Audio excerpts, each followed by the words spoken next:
I'm sorry I'm late. I'm going to say sorry for a few things actually. I haven't sorted out the the microphone.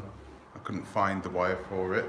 So um, and what else? Sorry I'm a little late as well. I think I'm about a minute late. Regardless, I'm late. And what's the reason I'm late? The reason I didn't go on yesterday was because clearly I'm really busy with this oversight company. I'm really busy getting stuff together. And I need to be honest with you, it's a massive responsibility, and I'm only just starting to realize how much I'm starting to take on, right? I'm only realizing that now, really. And so I now need to focus on employing people back on the continent. I have to think about doing this now because I just do not have the time to do everything myself. So I have to do that because it's the responsible thing to do, right? I mean, if you are going to open a company up, you need to start focusing on your clients, and you have a reputation that you need to uphold, right? You have a reputation you need to uphold, so you need to do everything in your power to make sure you keep your reputation in the, looking good towards everybody, towards most people, okay? Towards most people. I think it's irresponsible if you don't do anything about it and you end up putting your clients in a position where they are having to hound you for something to be done about whatever product or whatever service you had supposedly given them. You know where I'm going with this, don't you? You see? So it's a strange. Sorry, give me 1 second. And there you go. There. Yeah, it's a sad situation, but that is. Oh God, sorry. Oh God, what's going on here? There you go. Yeah, that happens. That happens. And I'm going to answer this basically. I went to pretty much all. No, actually, it was half and half.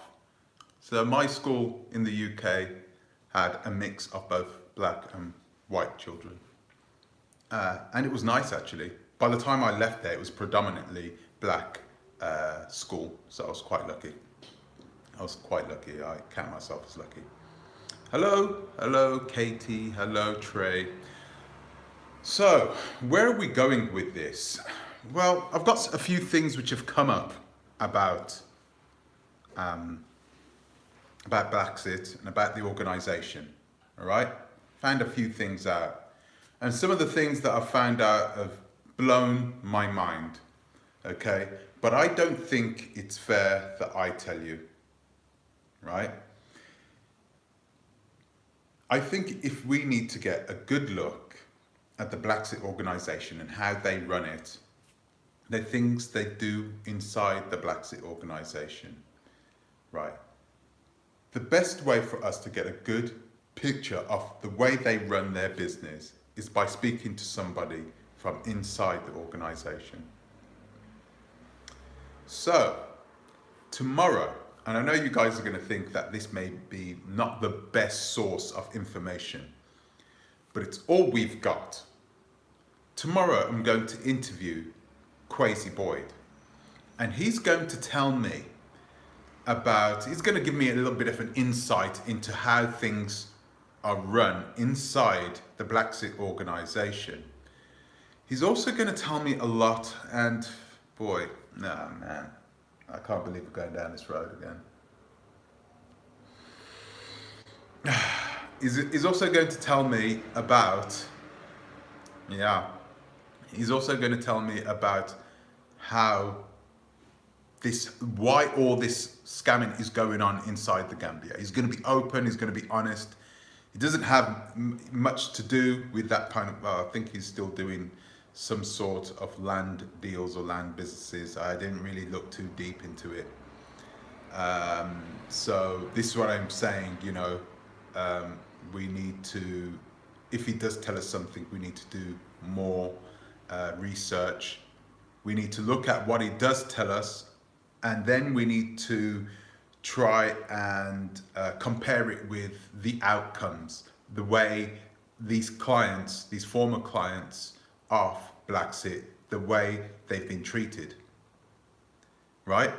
And if we can see some parity with these two, then there is a good chance that what he's telling us is right. And from what he has been, you know, from what I have heard, oh man, things are not looking good at this present moment for Blacksit. You know, many times when your back is against the wall and you feel like the only thing you can do is threaten, yes, that's true.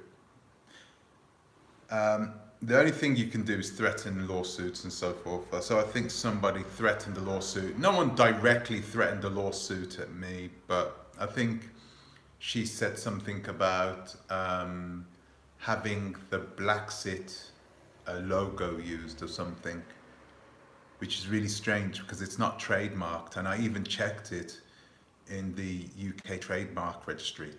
It's not trademarked. You can't get it trademarked anyway. I think the Blacksit as a name, that's been trademarked by somebody else. It's been trademarked by somebody else, not by her. So I think she trademarked blah and then sit or something like that. Doesn't look good, but she's able to get away with it this way. So I think she's tried, I don't know, it's just so sad. I wish she just poured these resources, into making sure her customers are happy. And that's it, moving on. What's she doing all this for? It's ridiculous. And part of me thinks the reason is because she grew up in this environment where she was always constantly fighting the people around her. You know, she grew up around the same time that I did, you know, in those types of places, with those types of people in the 80s and the 90s. Who's this? Do you know what? You can go, you can. Yeah, so remove.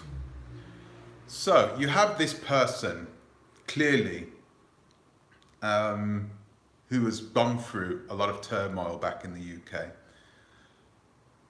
I'm going to be honest, I grew up in the UK too, around the same time. It was not good, but it was not that bad either, you know. Don't make excuses for who's making excuses. I'm telling you how I feel straight up. I'm telling you how I feel. So that's just the way I feel. It doesn't matter whether. What does that Blacksit logo threat got to do with the main issues? Well, that's a good question. Why? Why? It's because she's trying to defend herself. She feels like she is being targeted. I don't think she feels like she's being targeted. I think she is trying to communicate to her supporters that she is being targeted when she isn't. She clearly knows this. She's just messed up. She hasn't put out enough resources to take care of her clients. So it's sad. It is truly sad. I wish they could do something about it, but no. It is a deflective tactic, Tanya. It is a deflective tactic. But we're going to stay on course, okay? We have people there with no money, no land, and nothing's changed. You know, I think a lot more people would appreciate it a lot more if she would have come out and done something about it. done something true about it.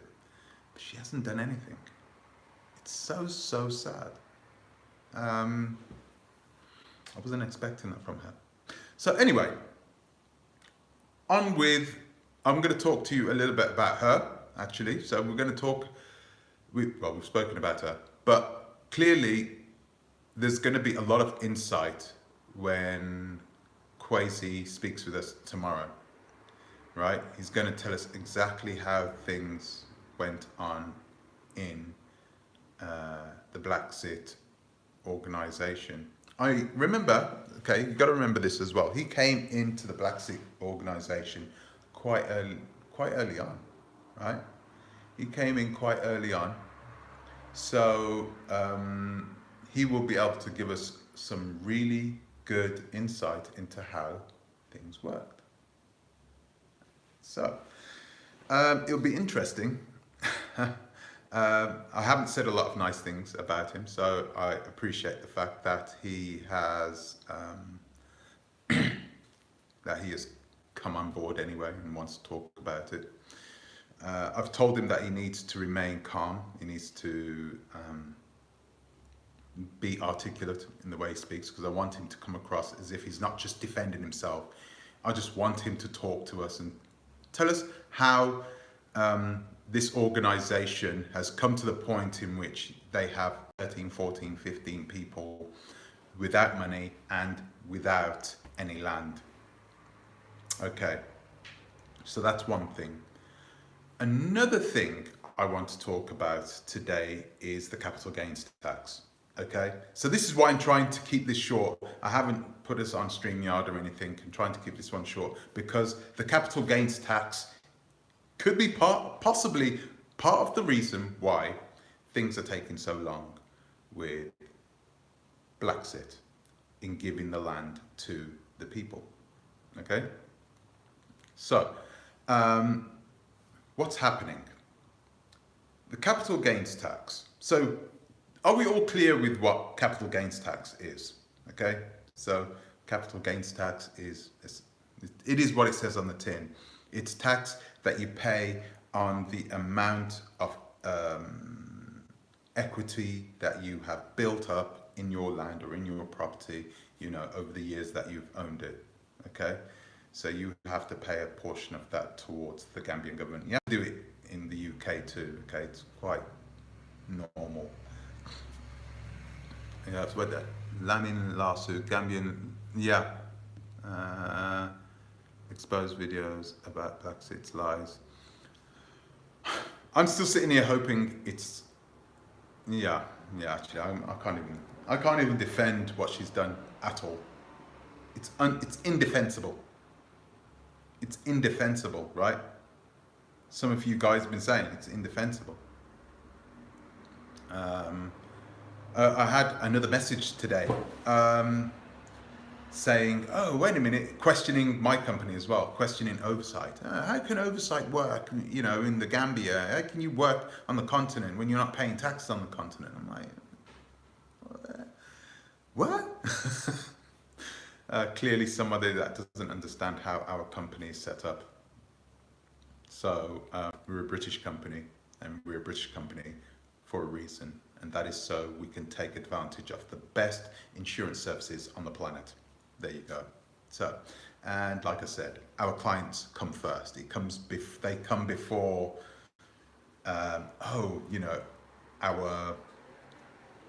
the way we think, the way we feel about working with Europeans or whatever. Doesn't matter to us. What we are primarily focused on is making sure that they get the things that they want. That's it. Okay? That comes before everything. So, you don't have to worry. Capital gains tax, like I said before, sorry, I'll get back to that, is a tax that needs to be paid. But if you are buying, sorry, Tanya, yeah, 5 weeks through our attorney, there you go. You see, a lot of people believe that capital gains tax is something that you pay later. It is not, especially in the Gambia. The capital gains tax is something the person who's selling the land, they need to pay, And then they need to bring back the capital gains tax certificate to your lawyer. Your lawyer will check it out. He will go and double check it to make sure, because this is the piece of paper which tells you that you own that land. When the tax is paid on it, it tells you that you own that land. If you own the transfer, you see that the receipt and the transfer papers and everything else, that's no guarantee that you own that land. Okay? It isn't. I'm sorry to say this. Anything, any papers from any chiefs, if you do not have that capital gains tax certificate, the land isn't yours, not officially. And this really freaked me out. I thought there must be many people out there right now that have bought land in the Gambia, but they don't have a capital gains tax certificate. They don't have one, and they don't even know yet, but a bomb is about to hit them, and they don't even realize it's coming. So they're in this situation where they think they own the land because they have had all the paperwork. They've had the transfer of the deeds and all this, that, and the other, and the taxes haven't been paid on it. Now, this is no biggie, right? I don't think correct me if I'm wrong, but I don't think the capital gains tax on a plot of land is going to be that much anyway. But let's just say that piece of land was cut up, right? Let's just say that piece of land was cut up. Who's liable to the taxes? How do they chop up the taxes in the equal amount? I don't think they do. I'm sorry to say this, but I don't think the Gambian government would be like, oh, but well, I tell you what, 2 squared kilometers of land was sold and they're owing this amount of money to capital gains tax. Yeah, but you only bought this little 20 by 40, so just give us that amount. We'll calculate it. Doesn't work that way. It does not work that way. In the eyes of the law, that whole piece of land belongs to them. And if the capital gains tax has not been paid on that entire piece of land, guess who's going to lose their land? And it's as simple as that. Nobody wants to tell, especially these YouTube agents, they don't want to tell people that there is capital gains tax owing on it. They don't want to tell people this. It just prolongs the process, clearly, and it means more money needs to be paid out. Okay, so there you go. Capital gains tax in the Gambia is 15% of the value of the land. So if you bought a piece of land for, say, $5,000, okay, it probably won't be worth that much. I'm not sure if they appraise the land themselves. They appraise the land themselves and then give you a price based on that, give you taxes based on that. You know, if they think that the land is only worth $1,000, but you paid $5,000 for it, I'm not sure if they're going to, you know what they're like there, man. They're not just going to charge you 15% of $1,000, which is $150. They're going to charge you 15% of $5,000, which is $750, right? I think I've done my math right. That's what they're going to do. Regardless, it's not something that you should be paying. You shouldn't be paying it. It's like they are getting money, right? They are making money through you. They're making money through you. So they're selling the land and they're selling the land to you. And then they're getting you to pay the taxes on it. It's like, yo, wow. It's unbelievable that people have been getting away with this for so long. And so many people have gone down this route. So this is what's been going on at this moment. And I think the process of selling a piece of land is not straightforward, okay? It's not straightforward. I said this before. It's not like over here in Europe, you know, where you can look at it like you're on a train. You're on your train, you're going forward, and there's milestones, you know, stations, train stations that you stop at, and you do whatever you got to do. You fill out this form, you fill out that form, you keep going to the next station, and then you fill out that form. It doesn't work that way. Buying land in the Gambia, especially, buying land in the Gambia is like a ship. Like you're in a small boat and there is a storm and there is a lighthouse, and that lighthouse is your goal. That's you. That's your house that you're going to buy. And you're in this ship and you're trying to steer your ship towards that lighthouse. That's what buying land in the Gambia is like. And depending on how good your lawyer is that's how that, you know, that depends largely. It makes a big difference on how smooth the process goes. So this gentleman came on Blacksit's live. Yeah, not live, he just made a video, right? Sort of explaining how things work. Oh, this, that, and the other. Yeah, it's normal. Things take 6 months. Things can take a year. Sometimes things can take 2 years. We know this. We know things can take a long time. The problem we're having is that you know these things can take a long time because there are certain indicators which can show you straight away that it's going to be a long process. You know that it's going to take a long time, but you're not telling your clients it's going to take a long time because you don't want to put them off the deal. That's the problem. And this is the reason why Blacksit is sort of keeping herself away. You know, I don't own land. That's not me. That's not my land. Okay, yeah, I may help my clients, but that's somebody else. No. Okay. Whenever you're giving cash to somebody, you're giving money to someone for a piece of land, that makes you an agent. You're an agent. Okay, because you're taking that cash from somebody. Okay, so you need to rearrange your business. You know, you need to be honest with us. You need to be honest with the people who have forked out their dough. Just be honest. I think a lot more people would respect you if you came out and was honest about it and then did something about it. Enough respect. Everyone would respect you instead of trying to fight what is inevitably a losing battle, because clearly these people are not going to stop. They won't stop, and you know, things are not looking good. Things are not looking good. Things can escalate, and you know, we don't want things to escalate, right? So I'm going to repeat this again, guys, right? Even the Gambian government have said, don't use agents. Now, this is a big statement. When the Gambian government says, do not use land sales agents, that should scream. You should be listening to them, because clearly they know what they are talking about, because they know what's going on.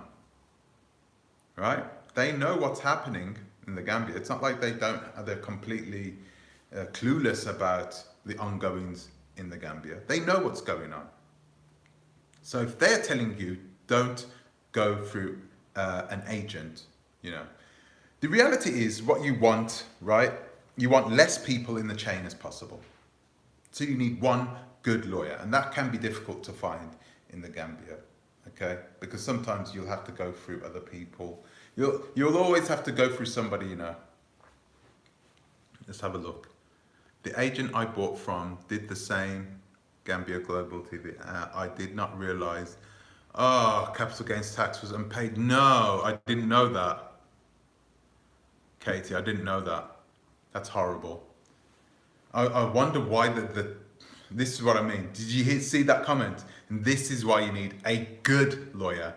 You can't have, you know, a willy-nilly lawyer, because sometimes they don't just get paid by you, they get paid by the landowner as well.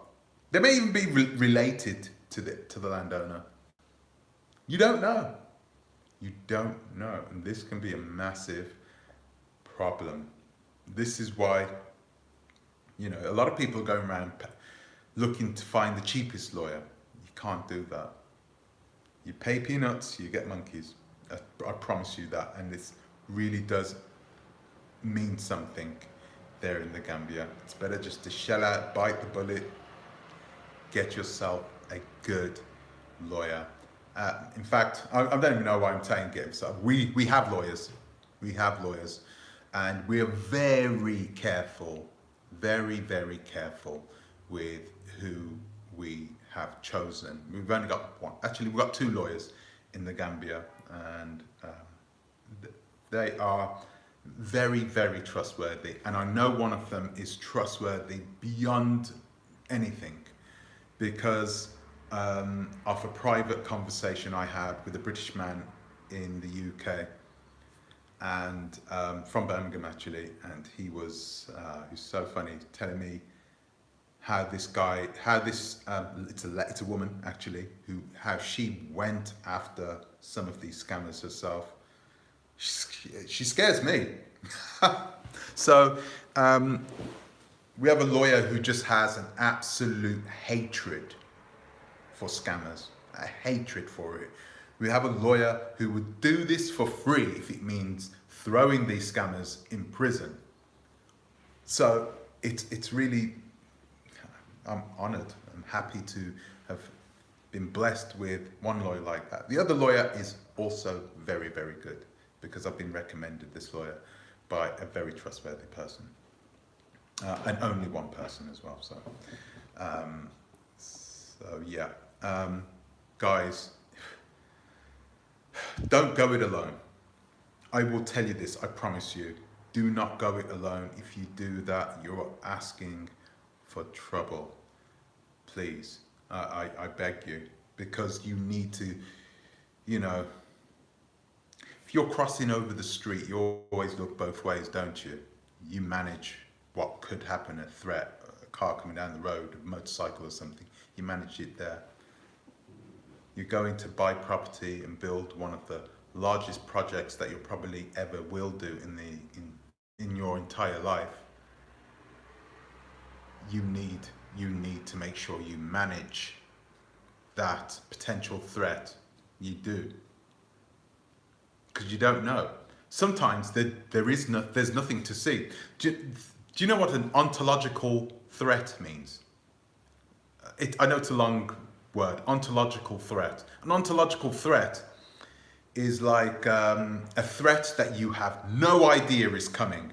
It's something that's going to hit you hard, but you don't have any idea that it's coming. That is what an ontological threat is. Talab's turkey. Do you know what Talab's turkey is? Okay, so I'm going to tell you what Talab's turkey is, because that's what teaches you what an ontological threat is, an emerging threat. Something that you can't see, that you have no idea it's coming, but it's coming and it's going to hit you hard, all right? Talab's turkey is a turkey that is born in captivity. It's given warmth, it's given water, it's given a nice clean place to live. The farmer comes in and cleans all of these hundreds of his turkey friends and his relatives, and then every day the turkeys are growing and they're getting bigger, they're getting fed well, and they're talking to each other. And how are you? How's your day? Yeah, I'm a turkey and I'm doing just fine. I'm bigger and stronger, and this goes on for the first year and the second year, and this guy's progressive well-being is getting higher and higher and higher until the third year on Thanksgiving. Whap! That is Talab's turkey. That is a perfect example of what could happen, right? You don't know it's going to happen because it's out of your sort of your view. You can't see it. Do we all know a Talab's turkey-like threat which happened to us? A lot of people think that the V, right? A lot of people think that, what do they call it? You know, the V. They think that that was, you know, came out of the air, and it didn't. We knew this sort of thing was going to happen from years ago. because we'd been doing studies and insight in the UN and in the World Health Organization. They've been doing studies about the next pandemic. They knew this sort of thing was going to happen. So it's not. And the thing is, everybody was like, no, it's not going to happen. Everybody's well-being was doing fine. The planes were doing well. The airlines were doing there was no problem. And then, whap, Thanksgiving. Over. You can't travel. You can't leave your house. We're shutting down the airlines. Okay? And the problem is that there were indicators for people to see that something like this could possibly happen. But people chose to ignore those indicators. And this is what oversight does. We don't ignore the indicators. We look for those indicators, and then we brace our clients' projects. We brace them. We make sure that there are contingencies, okay? We make sure that our client projects has redundancies tied into it, just in case something happens. Yeah, put that aside, just in case that happens. You never know, right? It's better that we have it and don't need it than we need it and we don't have it. So that's what we do. We sort out our clients' projects. You do not want to be in a position where you have your land taken off you because you have not paid, or the piece of land was split up in a way in which the entirety of that land is still owing capital gains tax. And where's the agent, the YouTube agent? See you later. They are gone. This is so sad. I just can't believe this, really. I can't believe it. But it is what it is. And we must do everything in our power to make sure that still all insulations. I have no idea what you just said there. Yeah, so it's important, guys. Keep an eye on that. Keep an eye on that. I'm not even going to talk to you about oversight again, right? I'm going to put my link and my email address for the company in the description. If you want to talk, you can talk that way. I don't want to keep plugging it because, it's getting kind of tiresome. Come on now. You should know better now, man. Come on. I've been talking about Gambia land scams for long enough now, and the thing is that those scammers, a lot of those scammers are still there, happy, living their lives, living their best lives, a lot of them. They've never had it better, they'll never leave. And this is the thing, they'll never leave because they think they can get away with everything. They'll have 10 grand tucked away so they can pay a lawyer or pay a judge off. They'll have that away, that's it. And they'll be able to continue working like nothing happened. So guys, like I said before, right, I'll tell you again, right, do not give your money to any of these agents until you have the entirety of the paperwork in the hand of that agent, right? Not even of the agent, actually, no, not of the agent, because the agent isn't licensed. The agent isn't licensed. This is the reason why you cannot work with unlicensed agents. There's no comeback to them, okay? But it needs to be in the hands of a registered, licensed lawyer, a real one who you could take his bloody, his bar degree off him or whatever. You can take that off him if he starts messing around. Real lawyers don't scam. And if they do, you have some leverage there. So, but so-and-so from the UK's just came over. Do you know what? I got a bit of land here. I can chop that up and boom, boom, boom. Do you know what I mean, geezer? Those types of people, no. You can't give your money to these people because they're really good at talking, selling themselves, selling their services, giving you that emotional sale. Yeah, us black people, we went through this, but now we have a chance to try and do something different and build our own lives, build our own legacies on our own land with our own children, and we've got something, we can leave them there. Blah, blah, blah, blah, blah. They can do this. They'll sell it to you. And in the end, you'll give your money to them, and That's it. Because they have literally corrupted you. They've corrupted your mind into giving that money over. You didn't think about it. Currently, at this moment, my website isn't up. So for oversight, here I go again. Right, there is a reason why I need to tell you about this. Normally, once the website is 100% live and the Stripe, I don't know if you guys know what Stripe is, but Stripe is a company that gives us a merchant account where people can pay with their debit cards. So the money that they pass over to us is insured, right? We haven't got that yet, but what we do have is a business PayPal account. This is different, okay?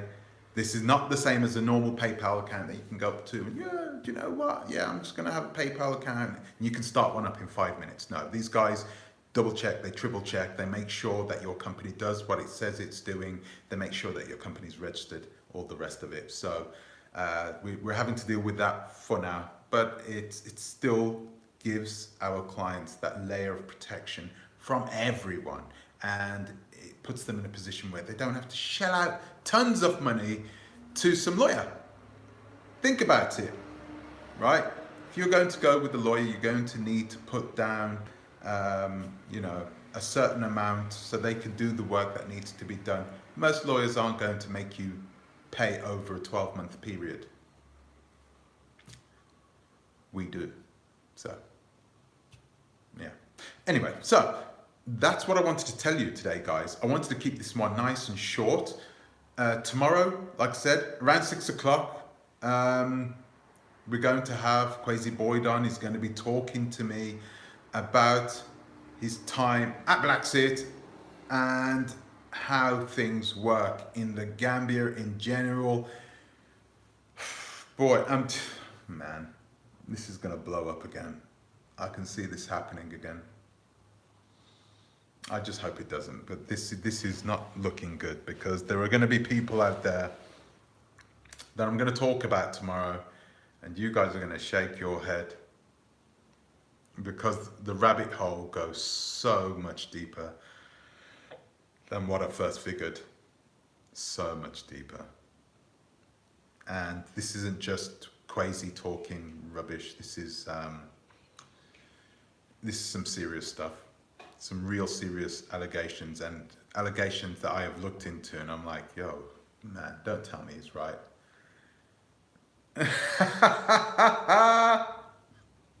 Audrey Akemi, oh, what are you talking about? What are you like? Gee, man. Yeah, so, and what about Renee Marcus? Renee Marcus is still in the Gambia now, right? And she's still running around looking for Mr. Haman, right? Haman Jallo. It's so weird. I haven't completely walked away from it yet. I do want to talk about it at some point, but boy, I feel kind of sorry for her, man. I do feel sorry for her, man. What I really want to talk about, actually, and I may talk about this not tomorrow, but the day afterwards, is this bloody... Do you know, I'm not even going to say it. I'm not going to say it yet, because if I say it, they may destroy the evidence. I'm just going to keep it clean. On Tuesday, we're going to go live again, and we're going to talk about some more hardcore stuff that's going on in Africa. Okay, with people that you know. Man, okay, so that's it. I'm out. So guys, listen, if any of you want to talk more about moving to the Gambia, if you want to talk more about moving to Nigeria or moving to Ghana, please let me know in the comments. No, not in the comment section. Send me an email. At tuntalks@gmail.com. That is tuntalks@gmail.com. You can also, if you want to learn more about the businesses I've set up, you can email info@oversight.com. That's info@oversight.com. Oversight with 2 V's, OVVERSIGHT.com. So if you want to know more please go ahead and email us there, and we can have a good chat about your plans. Some really exciting times coming up, guys. Really exciting times. And, you know, I just can't wait for this. This life is looking good for me. So, guys, that's it from me for today. I'd like to thank you for watching. Thank you for subscribing if you've subscribed. I'd like to thank you guys for watching. Thank you for taking your time out of this Sunday to watch this. There is going to be so much more going on, guys, and I'm having to keep up. So please bear with me, because it's important I get my clients sorted out. Yes, just going around with no proof, trying to destroy people. Come on now. I don't have to do that. I could sit here. You remember on the live that I did a few days ago? What did I do? What did I say? I sat back and I was just like this. I didn't say anything. There were just random people coming out of nowhere talking about this. And they were showing their faces on the live. I told them this. I said, listen, you can't go on the live until you show your face. And they came out. They said, we've got nothing to hide. They had absolutely nothing to hide. Anyone who has anything to hide, they wouldn't be doing those things. They'd want to stay in the shadows and start talking.